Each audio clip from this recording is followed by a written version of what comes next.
Hello, everybody. Thanks for being here. I'm Jackie, the curator at the Sheldon Jackson Museum, and thanks for coming to this Friends of Sheldon Jackson Museum Winter Series event. If you're not on mute yet, please put yourself on mute.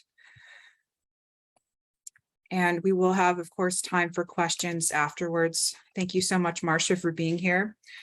So we'd like to start off with the Friends and the museum acknowledging and expressing our appreciation to the Indigenous people of Tlingit who have occupied this land for longer than any of us can imagine. And after 250 years of colonization in Alaska, are graciously allowing us to share this amazing land with them. Thank you. Today is the fourth Friends of Sheldon Jackson Museum Winter Series Share Your Culture, Share Your Research event. We invite you to the remaining 4 events in the series sponsored by the Friends.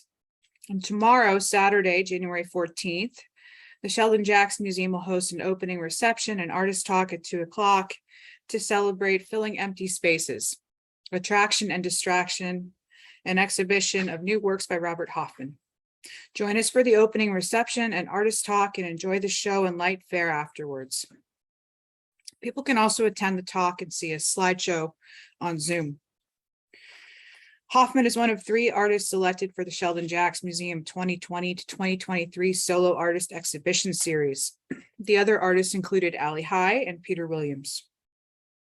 In today's Share Your Culture, Share Your Research Winter Series event, author and scholar Marcia Biederman will present to us via Zoom from Brooklyn, New York, The Courage of Agnes Young McAlpin, the forgotten story of a Haida woman who won a fight for her human rights.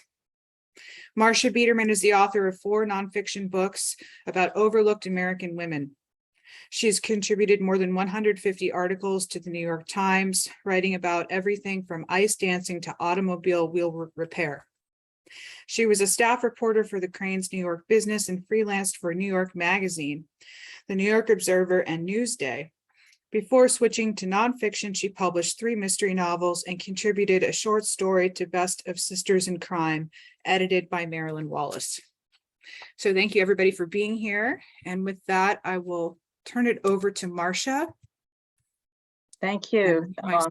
I want to share my screen, so that'll be the next step. Thank you all so much for coming, and I want to thank the Friends of Sheldon Jackson Museum for inviting me. It's just a wonderful opportunity to tell the story of Agnes Young McAlpin. I'm getting a message. Oh, here we are. Okay, I was getting a message that I couldn't share my screen, but now I can, because I'm mostly going to tell this through slides. And if you just bear with me 1 minute, I'll show it in a form that you can see. So at this point, I want to ask, can everybody see the first slide? Is it full screen? I don't see it yet. Okay, there might be a little delay, but it's up there.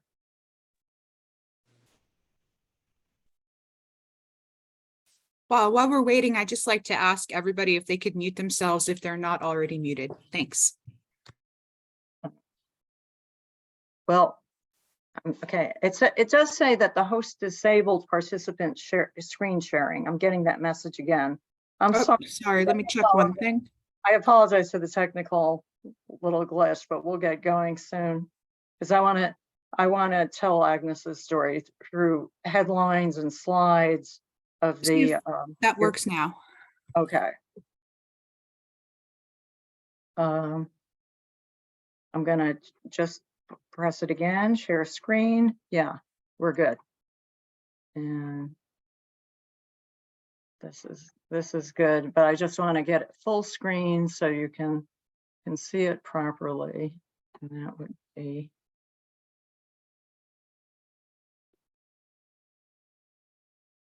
well. Sorry once again. I think I may not be able to get presenter mode here, but I'm going to try my best. Do you see the whole slide? Okay, I see some nodding heads. Thank you very much. So welcome everyone. My name is Marcia Biederman, and I want to thank you all for coming. And this is the story of the courage of Agnes Young McAlpin. in 1906 through 1907, headlines like this one were in papers across the nation. So I'll take a moment to read this one. Beautiful Alaskan tells troubles in McAlpin's suit, which is now on trial at Butler, Pennsylvania. Society women listen to the testimony in sensational case against dentists. So this was a divorce trial.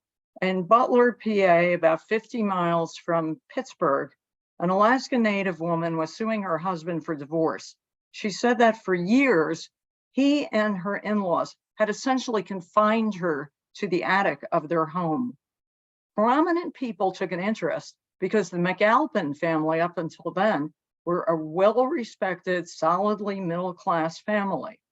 The father was a dentist, the mother was a homemaker, and all of their 6 adult children were either doctors or dentists. Yet Kenneth, the husband in this case, never seemed to have enough money to support his wife. Worse, he and his relatives had conspired to make Agnes feel less than human. So this is how they met. Agnes Young and Kenneth McAlpin met in 1898 in Wrangell. And for those of you who live outside Alaska, Wrangell is a town in southeastern Alaska, which had long been inhabited by the Tlingit people, but in 1898 was going through a period of rapid change. The Klondike Gold Rush had brought a huge influx of white people, mostly male, to Wrangell, and Kenneth was one of them. People like Agnes with Native ancestry had come to Wrangell from other places in Alaska, in the region. At the time the couple met, Agnes and Kenneth moved in the same circle of friends. This is important to note because later, Kenneth would misrepresent Agnes's social status.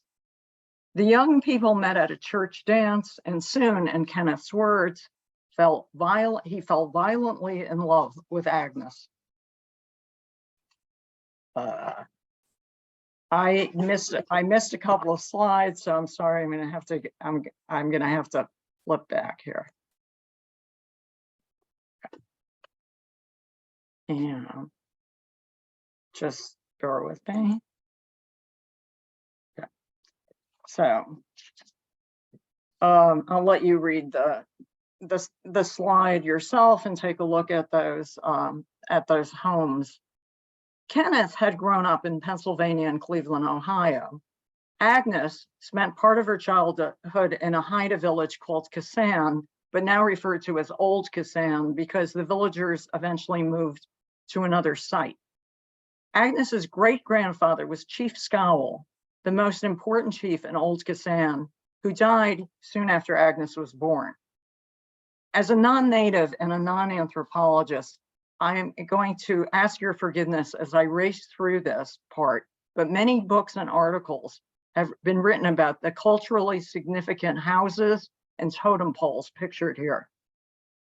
Agnes's family had their own house built, but for special occasions, they occupied a place of honor in one of the houses built by Scowell. Now, Agnes's parents had converted to Christianity before she was born, and there was a huge pressure for assimilation at that time to dress like white people, eat like white people, get schooled like white people. And many of her aunts and uncles had gone to missionary church-run schools where this was drummed into them. But nevertheless, Agnes grew up speaking the Haida language and steeped in Haida tradition. And how do we know this? Because luckily, Agnes's brother Walter, shown here in this slide, and her aunt Cecilia, who's with him, have left records of their family history.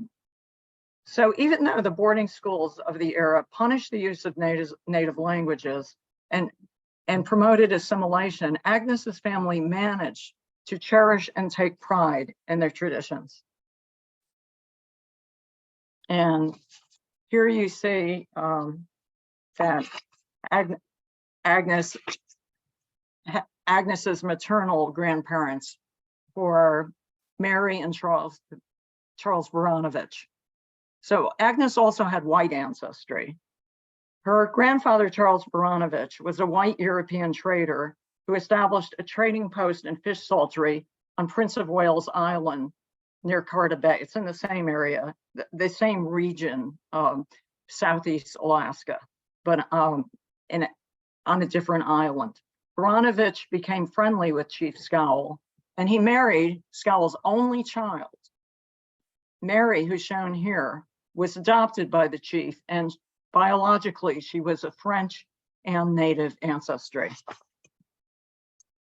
Now, the oldest of the Baranovich children was Agnes's mother, Carrie, or Carolyn. And I believe she is the tall woman sitting on the porch in this, I'm not sitting, but standing on the porch in this slide. And I also believe that the little girl circled was Agnes, because this was taken in 1885. The people were not labeled, or if they ever were, that hasn't survived with the photograph, but that is about the age of the child in the picture, so I think it's Agnes. That's her grandmother holding another child to the right of her mother. So Carrie married Paul Young, a Haida man who was a Raven clan chief. He was highly respected by his people and also by the white outsiders who eventually ended up taking over the Baranovich companies. Paul Young may be the person on the extreme right of this photo. And he was a deacon of the Presbyterian Church, but he also tried to preserve Haida traditions, much to the dismay of the local minister, who wrote about in his diary. Now, like some of her aunts and cousins, Agnes seems to have attended a convent boarding school, Sisters of St. Anne's in Juneau. Later in Wrangell, she joined a Presbyterian church, and that's how she met Kenneth. But Kenneth, who is a Protestant, made her swear that she would never step foot into a Catholic church after they were married. So now we're back in Wrangell. So after leaving school, Agnes lived in Wrangell with her uncle and aunt, Tom and Emma Case, who are shown here. So that's Tom at the soda fountain of the store he operated in Wrangell, and Emma looking stylish, probably going on a social call. So Agnes and her relatives had a busy life in Wrangell, going to parties, inviting neighbors over to hear their gramophone, and participating in civic events. Tom Case had a store, and his business partner ran one of the local newspapers, which wrote nothing but positive things about Agnes and her relatives. Again, I note this because Kenneth would later lie about Agnes's position in society. And here you see a Dr. McAlpin, this is the Dr. McAlpin Sr. The uncle and aunt had known Kenneth's father, Dr. Volney McAlpin, who had practiced dentistry in Wrangell for a few months. You see an advertisement for his services here. But Volney's health was failing, and he returned to Pennsylvania. He left his Wrangell practice to Kenneth, whom he'd been training in dentistry through the apprenticeship system, the same way that Volney had trained Kenneth's older brothers, who are now successful dentists. But Kenneth, although Kenneth probably knew the basics of dentistry, he didn't want to work. So this is a typical headline from the trial. I'll read it with you. McAlpin recites story of troubles in Alaska, worked as miner, a millman, and a dentist. And none of these worked out. So asked if he ever repaid Agnes's uncle for groceries and furniture, McAlpin said, no, I never did. So Kenneth and Agnes married shortly after Kenneth's father left to go back to Pennsylvania. But there was no honeymoon and no money. Kenneth couldn't keep the dental practice going. He'd sleep all day. If patients came, he'd say, let them go away. And he left a trail of debts as he and Agnes moved from place to place, Alaska and Washington State. And there were also signs of controlling behavior. When Kenneth imagined that Agnes was flirting with another man, he flew into a rage and broke things. Also, One time Agnes's aunt found Agnes locked in a room sobbing. So bad signs. But by this time, a year into the marriage, now Agnes was pregnant. So with no other place to turn, Kenneth decided they should go back to Pennsylvania. His family sent him money for the trip. But here's where the real trouble begins. When the couple arrived in Butler, PA, after their long journey, Agnes had to wait outside 20 minutes on the buggy while Kenneth talked to his mother and sister about where to put her. That's the sister Jasmine in that photograph. Finally, the in-laws stuck Agnes in a cold attic room with no rug and barely any blankets. Now, Kenneth got a luxuriously furnished room elsewhere in the house. And here's another list of abominations. Although Agnes wasn't shackled to the bed, she had some mobility. It was extremely constricted. She had to eat separately in the kitchen. She was forced to use the back stairs, never the front stairs. Never introduced to visitors, seldom taken out in public, dressed in cast-offs, mostly Jasmine's old clothes, and constantly criticized, especially by the mother-in-law. She tried to help with the housework, and her mother-in-law would say, what do we have servants for? And then another thing is Kenneth kept asking Agnes for their marriage certificate, their marriage license, presumably for safekeeping, but obviously because he wanted to find a way to say the marriage had not been legal, but it had been perfectly legal.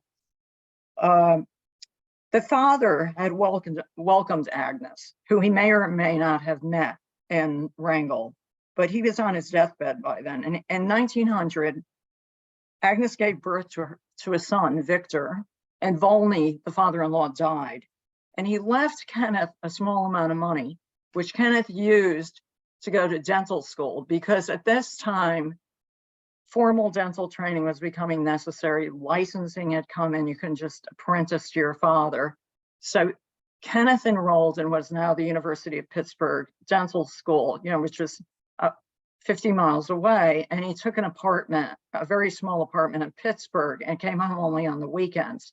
Now, Agnes begged him to take her with him, but he left her in Butler.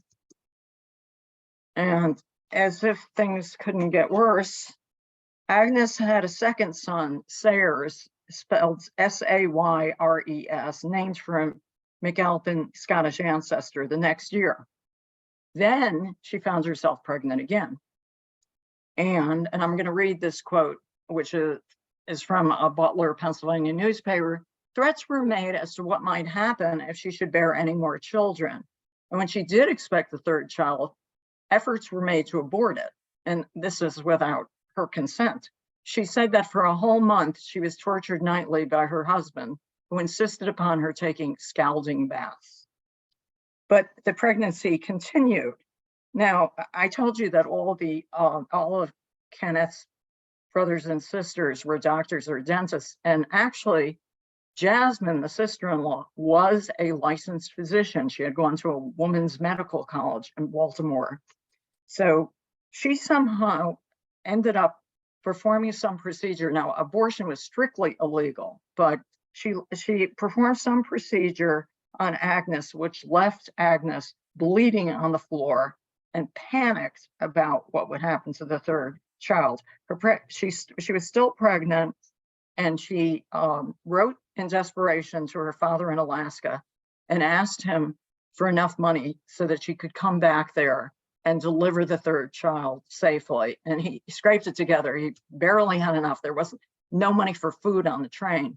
Now, Kenneth promised to come to follow with Victor, the older child, and Agnes took the younger one.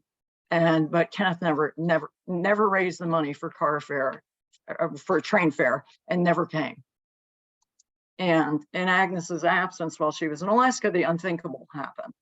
As you see the funeral notice. So the funeral of little Victor McAlpin is announced here. He's 3 years old and he died. So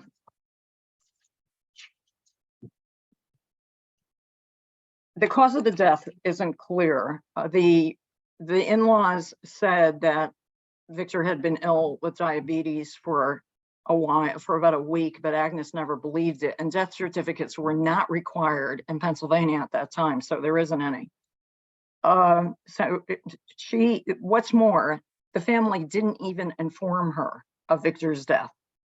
So she found out from some acquaintances who were writing her letters.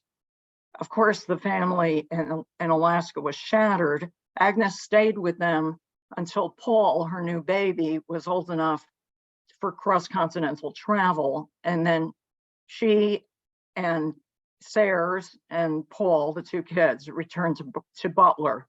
Surprisingly, her mother-in-law had sent her the money for that trip to return, but it wasn't out of the goodness of Mrs. McAlpin's, the elder Mrs. McAlpin's heart. There were some nasty surprises in store for Agnes. So this is South Cemetery in Butler, Pennsylvania, as it appears today. So returning to Butler, Agnes couldn't get the relatives to tell her where Victor was buried. It was an unmarked gravesite, and it is to this day. So she roams around the cemetery until someone on the church board took pity on her and pointed out the gravesite, and she fell on her knees and wept. And that wasn't the end of things. She also faced a fresh humiliation. I'm reading from the slide now on the left. Kenneth was having an affair, and the quote, other woman, unquote, gloated over Agnes's discomfort. Carrie Brown was a close friend of Kenneth's sister, Jasmine. As a matter of fact, she had worked in Jasmine's medical offices, the office girl, as they called it. She was talking about having gone away for a week alone with Kenneth, and the mother and sister approved of this extramarital affair. They thought Carrie Brown should have been and should have occupied the position of wife that Agnes had usurped. So they actually encouraged Agnes to visit Carrie Brown, who lived somewhere out of town, and find out how things really were. So Agnes went there, confronted her, and Carrie delightedly confirmed all the rumors. She said that her friends considered Kenneth her sweetheart, and that she had, quote unquote, eloped with him for a week. And around this time, Kenneth went to the family lawyer and he asked, is there any way I can get rid of Agnes and take custody of the two surviving children? And here's where Agnes's courage began. Instead, Agnes launched a preemptive strike, and Agnes recruited allies, including attorney Henderson H. Goucher of Butler, who you see here. Against all odds, Agnes had managed to meet and impress the neighbors who lived close by. So the one pictured here, Goucher, had been shocked when Kenneth asked him, how can I get rid of Agnes? Because he thought, this attorney Goucher thought very highly of Agnes. So he informed her that that had happened, and she agreed to sue first. She would sue Kenneth for divorce. And Goucher agreed to represent her pro bono. And he also assembled a team of two other lawyers, none of whom charged her a fee. But after she filed the papers for divorce, the date for the divorce trial was set many weeks in the future. And in the meantime, it would become known that she had filed the papers. So she had to get out of the McAlpin house. So she actually staged this daring escape with the help of neighbors. They had all planned. She had her trunk ready, and the mother-in-law tried to block the door, but she got out. And during the duration of the trial, these kind neighbors sheltered her and her sons in rotation. And then the headlines hit the national news. She was put on the stand for days. And here's one of the headlines, and I'll just direct your attention to the quote. Oh, they treated me like a dog. If they had only comforted me a little when they knew my heart was breaking for my baby. So this is a sample of what appeared. And She broke down on the stand only once. The newspapers and the public were very impressed by her forthright demeanor and the consistency of her answers. And the only time she broke down was talking about Victor. And when she finished the day of her longest testimony, she was just exhausted, and she was looking around the courtroom, seeming kind of lost. And all women were kept in the back, or sometimes not allowed into courtrooms at that time. But the women of, and these are society women, club women of Butler, were all listening to her, and they rushed toward the witness stand and embraced her. And I'm sorry to have to put on the right hand of the slide this offensive phrase, but the papers called Kenneth's defense the squaw man defense. Kenneth claimed he had lost caste or social status by marrying a native. He blamed all his financial problems on Agnes. He said that the reason he couldn't keep his dental practice going is because patients abandoned him because of his intermarriage. And Agnes's parents, relatives, and non-native friends and Wrangell sent depositions denying that this was true. Moreover, the judge in the trial case, James M. Galbraith, demolished this line of argument by stating, "I will not let anyone disparage anyone because of birth." However, it's important to note that the papers, although sympathetic to Agnes, may not have been sympathetic to another Alaska Native. They said, one of them wrote, "We were expecting an Indian or an Eskimo or some low-bred person devoid of all the finer instincts, and were surprised instead to encounter a refined and cultured lady." Now, on the left of this slide, you see the order of things. First, returns to Alaska. This is about Mrs. Agnes McAlpin takes her 2 children back to her old home. And then Mrs. Agnes McAlpin has been granted divorce with alimony.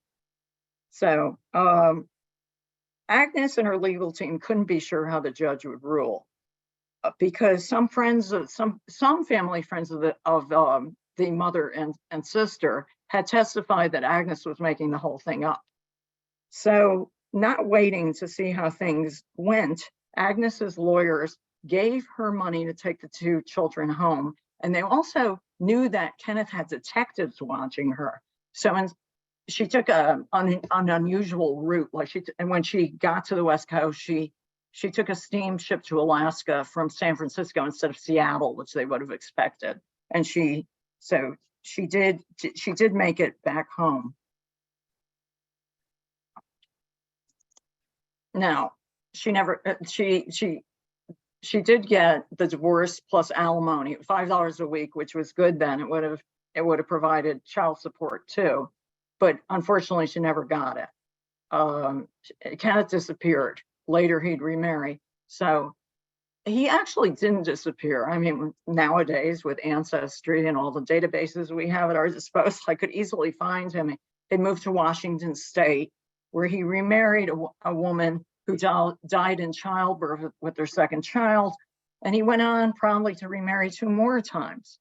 And from what I've been told by descendants of his brother, there, and I'm going to check this out, there are letters and diaries in Indiana, and tomorrow I'm flying out there to see them. Apparently, he made all of his wives thoroughly miserable, but the alimony never arrived. And the one small victory that Agnes had in this regard, and she, overall, I think that she had victories.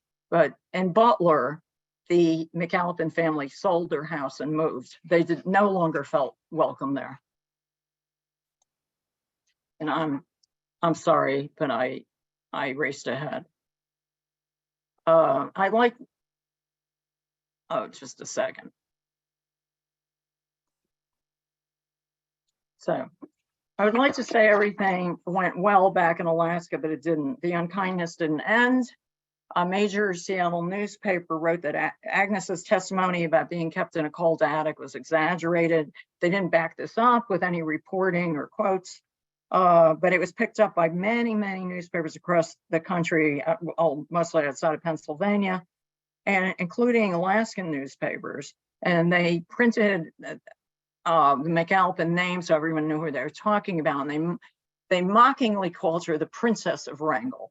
So this is what she went back to. She didn't stay there long. She got an apartment in Seattle.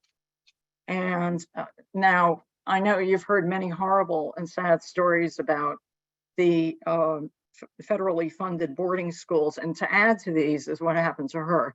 She had enrolled Sarah and Paul in Seattle public schools for a while, but then she decided to send them to the Chemawa Indian School, a federally funded school that was well thought of at the time in Oregon. So they went there. Paul was very young to go to boarding school, and he apparently was withdrawn very fast and went to live with his grandparents. But Sayers stayed for a while, and he did very well in school. But something strange happened. 2 years later, someone was spreading malicious stories about Agnes, and a letter came from a Masonic lodge in Seattle. I don't know how these people are connected to Kenneth, but they might have been. And they wanted information about the McAlpin mother and children. And on the right-hand side is a rare, I don't have many things written by Agnes at this point. I'm still working on it, but that's a letter that she wrote to the headmaster of Chemawa, notifying the headmaster of her change of address and telling the headmaster that she was very worried about Sayers. She hadn't been receiving school reports as she was promised. Was he all right? And could she take him home for a school vacation? And instead of responding to this, they did not record her change of address, which was in British Columbia. Sayers wrote home, and his letters were returned unopened from Seattle because she wasn't there anymore. So he probably thought his mother didn't care about him. And there was they made no progress on taking Sayers out of the school, and he had been there 3 full years already, which is all that she had signed him up for. So at this point, Agnes's aunt, Cecilia Baranovich Valenti, and you saw her in another slide. She's the one that you saw her as an older woman writing her history of the Haida people. Then this is what she looked like at that time. She intervened, she wrote to Chemawa. She said that Agnes was being unfairly labeled as an unfit parent by someone in the school office.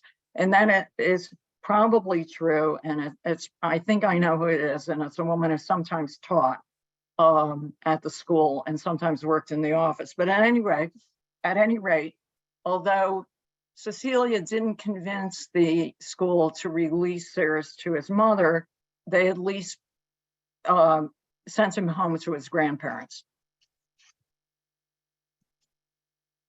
And pictured here is Sayers grown up with one of the 2 children he had of his own.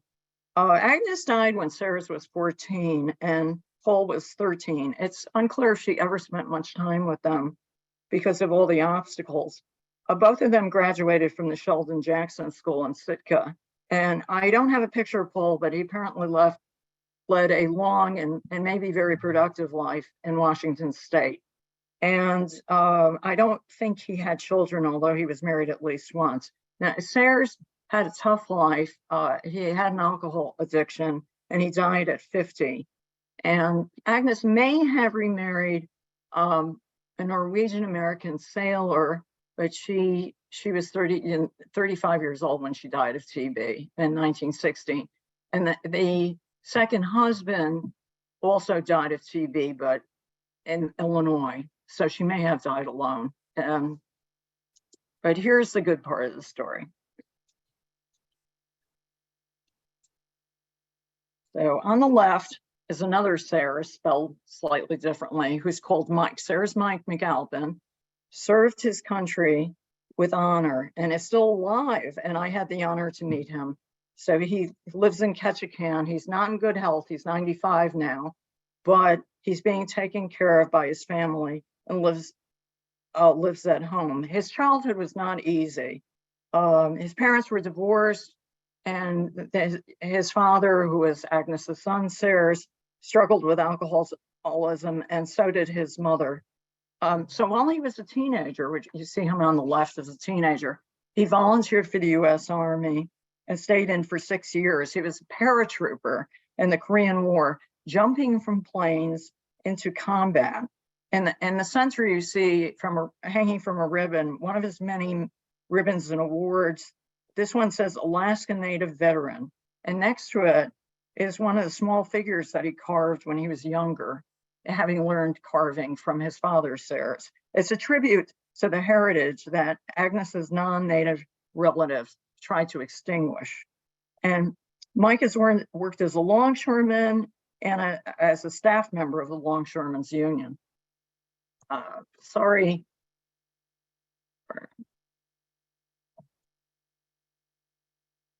Here we go to the next slide.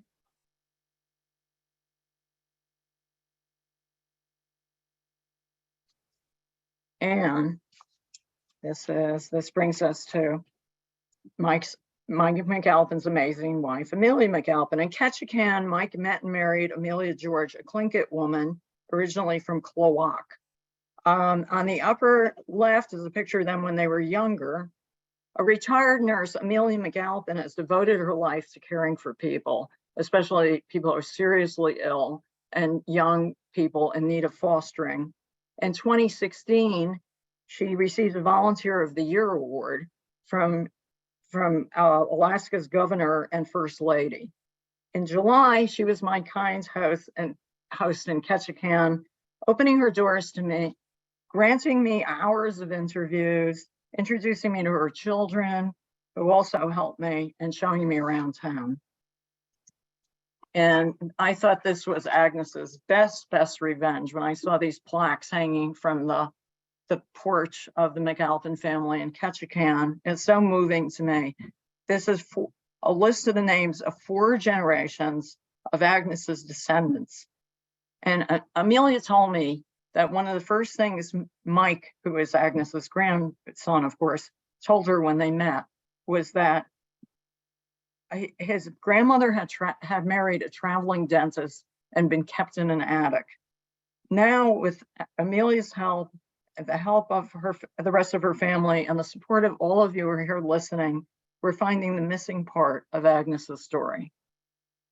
And that is it. And I hope that there are I would love to take questions from you and learn more. And please feel free to make corrections also, those of you who are listening in from the Sitka area. I am still working on this. I'm learning. Are there any questions or comments? You don't have to put an informative question. Jackie, can you? Yes, I thank you so much, Marcia. I just wanted to come on and thank you for your wonderful talk and also for keeping to our time limit. I appreciate that. I'm just curious, can you share with us how you became interested in Agnes's remarkable story?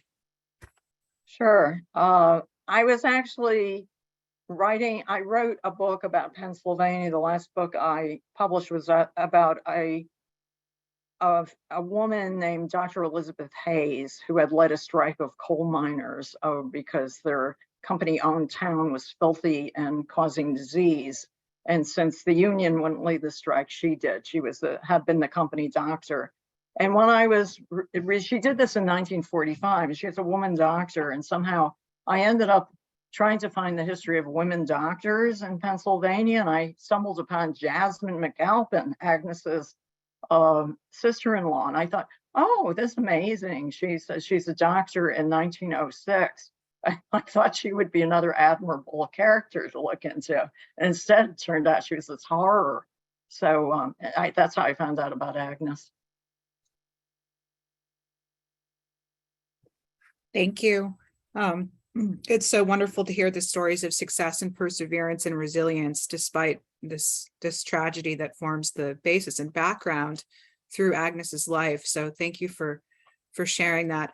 What are your next steps with telling this story? And will you continue to pick up off of where that poor young boy, was buried, and the story behind the Chemawa school and those sorts of connections that you've learned about throughout your time researching the subject?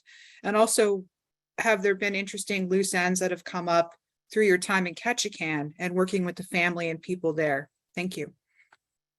Well, the next step tomorrow will be to fly to Bloomington, Indiana. As I mentioned, I know I've gone through everything really fast, but the descendant of one of Kenneth's older brothers has been appointed the family historian. She's in her 80s, but she has a lot of family history that the non-native McAlpins kept.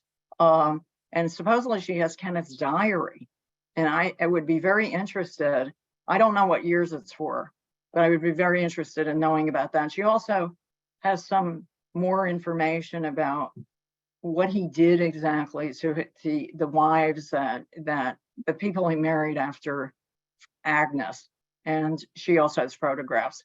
But Victor McAlpin, who's buried in the unmarked grave, interests me even more. And this is, it's very sad, but also there's something positive in this story. I contacted the cemetery and they don't have any records of his burial, but certainly he was buried there because all of the newspapers, there were 3 newspapers in Butler, so they all talked about the gravesite. And there were reporters from Pittsburgh who were covering the trial. So everybody said that the gravesite existed. The pastor of the church that is now in charge of that cemetery, it's a historic cemetery, like it's not, people are not buried there anymore. She was so struck by Agnes's story that she agreed to, she and the board of, this is the Second Presbyterian Church of Butler, they wanted to know more about it. And I found a wonderful anthropology professor at the University of Pittsburgh. He has never met me. I just sent him the clippings. And he wanted to do a ground penetrating radar survey. This has been done in some of the, I just read recently that they're going to do a ground survey of a Canadian, what they call residential schools, to find unmarked graves of Native children there. But unfortunately, he did a survey of what the ground was like and whether there'd be any chance of success. And it looked like chance of success would be dim because it would be a very small casket. All of the gravestones have in that area have tumbled over. I do know a general area where Victor was buried, but the church, with the cooperation of the family, and the family seems positive about this, might put up a historic marker. So somewhere in the cemetery, just to say Victor McAlpin is buried here, you know, just to pay respects that way. So we'll see what happens with that. So I hope loose ends. There are a lot of loose ends. I'd like to find more of what went on in Chemawa, because now I've got circumstantial evidence about who is responsible for obstructing Agnes's contact with her son. Some of their records, which are in the National Archives in Seattle, are unfortunately incomplete. And there are also the St. Anne's Convent School records, I think, are very incomplete. So I'm going to have some words with the British Columbia Museum about that, because they can't find that Agnes went there. And then I asked about some of her cousins who I know went there, and they couldn't find that either. So we'll the Royal Museum in British Columbia, if you're listening, I'm going to be after you. All right. So anybody else? Any questions from the audience? If not, we've got a few from the chat. Okay. Oh, I see. I see a hand raised from the library in Ketchikan. Please. You can unmute yourself. Okay. Patron. Oh. Can I talk now? We hear you. I'm Sarah's cousin from Kasaan and Haida, and this has been very interesting to me. Well, I know a lot anyway, but I have a lot of information too, because I have Aunt Agnes and the names that he had in his family, our family. So it's been very interesting. Something I've learned, and I have a lot of information from my mom's side, which they're relatives too, because we're from Kasaan and Heidelberg. And so this has all been very interesting. So I'd like to talk to somebody about my heritage and my side too. That would be really cool. If I could find out how to do that.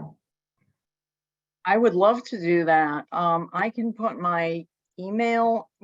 Is that the best way? If I type my email now in the chat, so that anybody who wants to could get in touch with me. Yeah, I go to Amelia's house too a lot. Oh, okay. Well, Amelia calls me. She doesn't use email, but do you use email, or is it best? Not really, I like to talk. Okay, all right. So you're in touch with Amelia a lot. She has my phone number. She has me on speed dial. Oh, okay. I'm so lucky she does, but yeah, Cool. she's been super helpful. Or I can put it here too. But if whatever is easier for you, I would love to talk to you. I mean, it was my dream that somebody from Kasaan or somebody related would be on this Zoom. So I'm thrilled. Yeah, I lived there when I was little in the summertime. Yeah. So I had a lot of Auntie Agnes's, and I had a aunt that I was named after, and she moved to Portland and she married a dentist, but she didn't want nobody to know that she was an Indian. So she looked more white than she did native. So she lived down south for years without even telling anybody that she was Alaska Native up here. So that was pretty interesting. That's very interesting. I'd like to know more about that. But it puts things in an interesting perspective. Yeah. It's the other side of the street. Yeah. So, and in the chat, there's an offer from the museum to call for any additional contact information with me.